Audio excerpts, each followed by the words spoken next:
Assalamualaikum warahmatullahi wabarakatuh. Saat ini saya akan berikan tutorial bagaimana melakukan uji validitas dan reliabilitas kuesioner.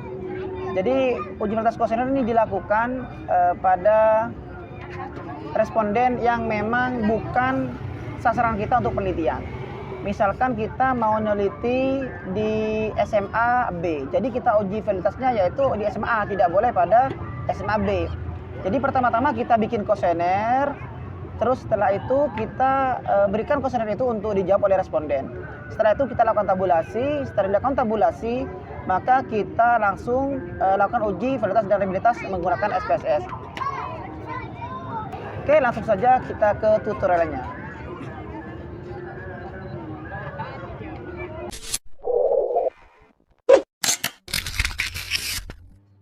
Ahmad Zain.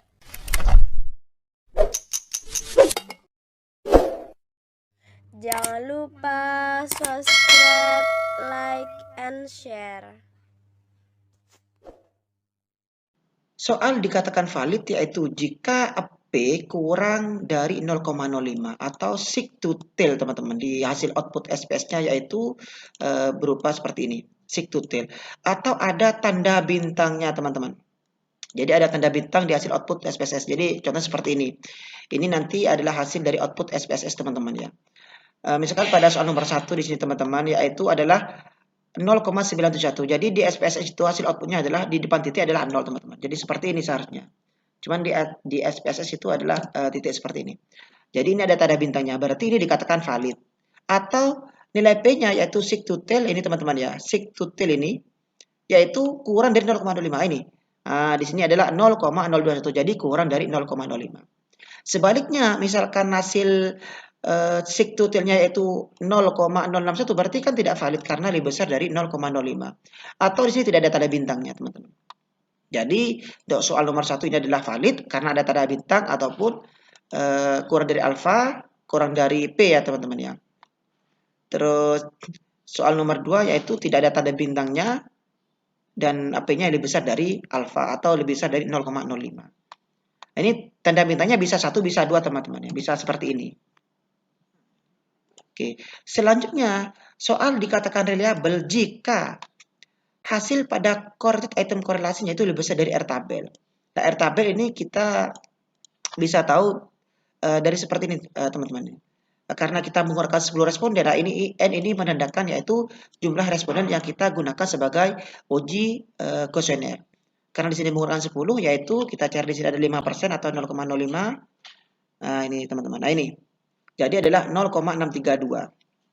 Saya diperhatikan teman-teman, hasil pada corrected item korelasi harus lebih besar dari R tabel, berarti harus lebih besar dari 0,632. Misalkan teman-teman menggunakan jumlah responden yang diuji cobakan, yang dicoba kuesioner maksudnya, yaitu misalkan menggunakan 15, berarti harus lebih besar dari 0,15 teman-teman. Misalkan menggunakan 20 ya harus lebih besar dari 0,44. Oke, karena di sini menggunakan 10 responden atau 10 orang sebagai uji kuesioner sehingga harus lebih besar dari 0,632. Jadi soal nomor 1 teman-teman ini hasilnya adalah 0,980. Berarti reliable teman-teman. Ini reliable. Soal nomor 2 yaitu 0,968 berarti juga reliable karena lebih besar dari R tabel. Nah, sedangkan pada soal nomor 3 ini hasilnya adalah 0,610, lebih kecil dari R tabel sehingga soal nomor 3 tidak reliable.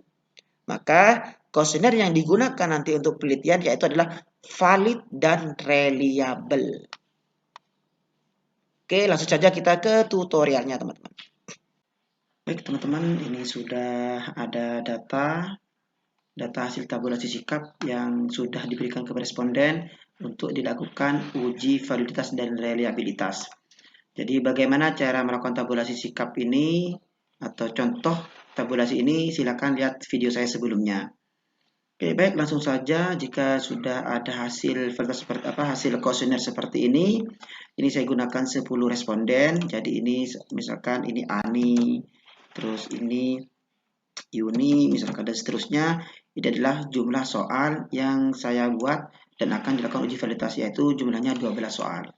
Jadi ini adalah hasil dari jawaban responden. Ini adalah jumlah dari 2 tambah 4 tambah 2 tambah 4 tambah 1 dan seterusnya, totalnya 34 dan seterusnya. Baik, langsung saja kita buka aplikasi SPSS-nya. Oke, kita buka aplikasi SPSS untuk mengetahui nomor berapa saja soal yang valid dan reliable. Di mana sebelumnya sudah dijelaskan, yaitu harus valid dan harus reliable baru bisa dilakukan penelitian menggunakan kuesioner tersebut. Oke, sudah muncul SPSS-nya, klik cancel. Oke, langsung saja ini data view. Oke, kita buka dulu variable view. Kita tulis di sini soal 1 tanpa spasi ya teman-teman, soal 2 karena ada soalnya 12 jadi sampai 12. Soal 3, soal 4, soal 5, soal 6, soal 7, soal 8, soal 9, soal 10, soal 11, soal 12. Dan jangan lupa di sini adalah skor total atau jumlah tadi ya. Oke. Jadi tanpa spasi teman-teman. Jadi kalau dikasih tanpa spasi nantinya akan seperti ini. Akan skor total akan seperti ini, saya spasi. Nah, jadi tidak bisa. Jadi harus tanpa spasi. Oke. Skor total. Oke, kita buka data view lagi. Nah, kita copy hasil dari tabulasi. Copy dari sini di nomor 1 sampai jumlah. Semuanya di copy. Copy, kita paste ke data view teman-teman. Sesuai pada tempatnya. Nah, ini. Jadi, sesuai dengan skor totalnya tadi 3424. Karena ini ada desimal, maka kita nolkan pada desimalnya, yaitu klik variable view. Oke, kita kasih 0 di sini, kita nolkan semua ya teman-teman ya. Oke, kita nolkan dulu semuanya. Oke, karena uji validitas itu adalah uji setiap soal atau setiap nomor ya, nomor soal teman-teman. Jadi kita cek, oke ini sudah sesuai dengan angkanya, jadi tidak ada desimal. Oke, langsung saja, yaitu caranya pertama-tama yaitu klik analyze, terus klik ini correlate, nah dan klik divide. Nah, ini bisa Ctrl A langsung, Ctrl A, jadi pindahkan semua ke sini. Oke, ini sudah persen, tinggal oke saja teman-teman. Oke, kita akan melihat hasil nomor atau soal berapa yang valid dan tidak valid. Nah, ini soal nomor 1 teman-teman. Jadi kita ada di sini nih, di skor total. Nah, tadi dijelaskan di awal yaitu nilai P-nya atau sig to tail-nya itu harus kurang dari 0,05 atau ada tanda bintangnya. Nah, ini ada tanda bintang di sini nih. Ini kalau diperbesar seperti bintang nih teman-teman. Oke, ini nomor soal 1. Ini valid karena ada tanda bintangnya. Soal nomor 2, ini valid juga. Soal nomor 3, valid. Oke, soal nomor 4. Soal nomor 4 ini valid juga teman-teman, ada bintangnya. Jadi bintangnya ini walaupun 2 atau 1 ini sama teman-teman yang dikatakan valid ya. Oke, yang karena juga P-nya kan kurang dari 0,05. Soal nomor 5 tidak valid teman-teman. Jadi ini dibuang, diperbaiki soalnya nanti. Soal nomor 6 itu valid, nomor 7 tidak valid, 8 valid, 9 valid, 10 valid, 11, 12 tidak valid. Yang ini tidak teman-teman ya, karena ini adalah skor total. Oke, jangan senang dulu teman-teman ya. Walaupun sudah valid, belum tentu reliable. Tadi di awal sudah dijelaskan. Kuesioner yang layak nanti dilakukan penelitian itu adalah yang valid dan reliable. Oke, kita lanjut saja langsung uji reliabilitas. Oke, klik analyze. Ini pilih scale teman-teman ya. Pilih scale. Terus klik reliability scale. Nah, pilih nomor yang valid saja yang dimasukkan ke item, ke kotak item ini. Yang tidak valid tidak usah dimasukkan karena yang akan diuji adalah valid dan reliable. Oke, soal nomor 1 valid, kita masukkan ke sini. Soal nomor 2 valid. Soal nomor 3 valid. Soal nomor 4 valid.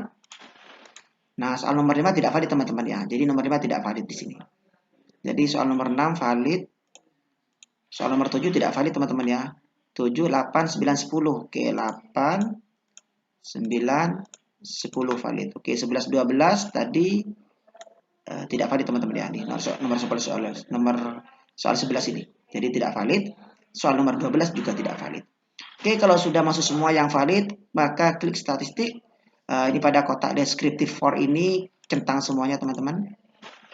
inter item juga atau centang semuanya, terus klik continue dan langsung klik OK, maka akan muncul hasil reliabilitasnya. Nah, ini teman-teman ya. Nah, untuk menentukan reliabilitas tidaknya itu ada di sini teman-teman. Pada tabel item total statistik, yaitu yang dibaca adalah yang di sini. Corrected item total korelasi. Nah, ini teman-teman.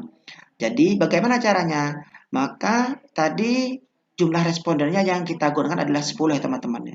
Jadi kalau 10 itu kita hubungkan dengan R tabel. Tadi sudah dijelaskan di awal, yaitu dikatakan reliable jika menggunakan 10 responden, yaitu nilai corrected item total korelasinya harus lebih besar dari 0,632. Nah, kita cek satu-satu teman-teman.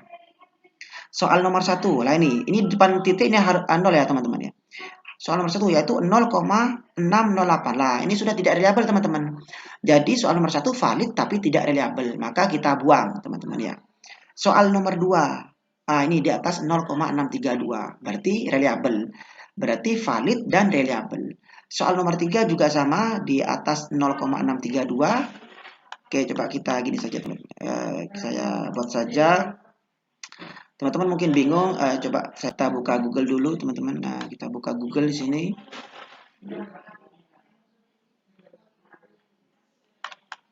Oke, kita cari R tabel lagi. R tabel. Oke. Jadi cara menentukan reliabilitas yaitu kita membandingkan nilai item total korelasi ini teman-teman. Ini itu dengan R tabel. Jadi harus lebih besar dari R tabel, yaitu dengan responden 10. Kalau misalnya 15 berarti beda lagi nanti R tabelnya. Oke, kita buka Google tadi. Tabel, kita langsung image saja. Oke. Oke, kita tunggu teman-teman. Oke, ini kita pilih nomor 3 ya teman-teman ya. Kita pilih di sini nih. Yang ketiga. Kita klik, diperbesar. Berapa R tabel dari 10 responden. Oke, kita klik, kita perbesar di sini. Oke, teman-teman. Nah, ini. Nah, 5% di sini, teman-teman. Nah, ini harus di atas 0,632. Jadi harus di atas ini. Misalkan teman-teman menggunakan 15 responden, maka harus di atas ini. Nah, oke, coba kita. Oke. Ini 0,632 lah ini. Ini hasilnya adalah 0,608, berarti tidak reliable teman-teman ya. Yang ini reliable. Nah ini, jadi hanya soal nomor 1 yang tidak reliable teman-teman. Jadi yang layak dilakukan atau dilanjutkan penelitian yaitu hanya soal nomor 2, 3, 4, 6, 8, 9, dan 10. Oke, selanjutnya hasil dari uji validitas dan reliabilitas kita copy ke Word teman-teman ya. Ini biasanya sebagai lampiran waktu ujian proposal. Nah, dilampirkan teman-teman ya. Oke, kita tunggu. Terus kita buka Word baru. Oke, kita buka baru. Nah, kita paste di sini. Oke, karena tadi teman-teman yang valid hanya beberapa soal, maka yang tidak valid dan tidak reliable maka kita hapus. Oke, tadi nomor 1 itu valid tapi tidak reliable teman-teman ya. Oke, kita hapus. Terus nomor 5 ini tidak valid sudah, jadi langsung dihapus saja tanpa melihat reliable-nya. Nomor 7 juga tidak valid. Terus nomor 11, 12 tidak valid teman-teman. Oke. Yang skor total jangan dihapus teman-teman ya. Terus nomor berapa tadi? 1, 2, 3, 4, 5, 6, 7. Oke, nomor 7. Oke, tadi yang kolom ke bawah juga dihapus juga teman-teman. Jadi soal nomor 1 tadi valid, cuma tidak reliable, jadi kita hapus juga. Oke, kita hapus. Oke, terus nomor 5 teman-teman kita hapus juga. Oke, nomor 5 kita hapus. Terus nomor 7 kita hapus. Oke, terus nomor 11, 12. Oke, maka setelah jadi seperti ini teman-teman, kita urutkan nomornya. Jadi soal nomor 1, nomor 2, nomor 3, nomor 4, nomor 5, nomor 6, nomor 7. Jadi hanya ada 7 soal teman-teman ya yang valid dan reliable. Jadi kalau saya sarankan teman-teman, kalau bikin kuesioner itu di awal, kalau emang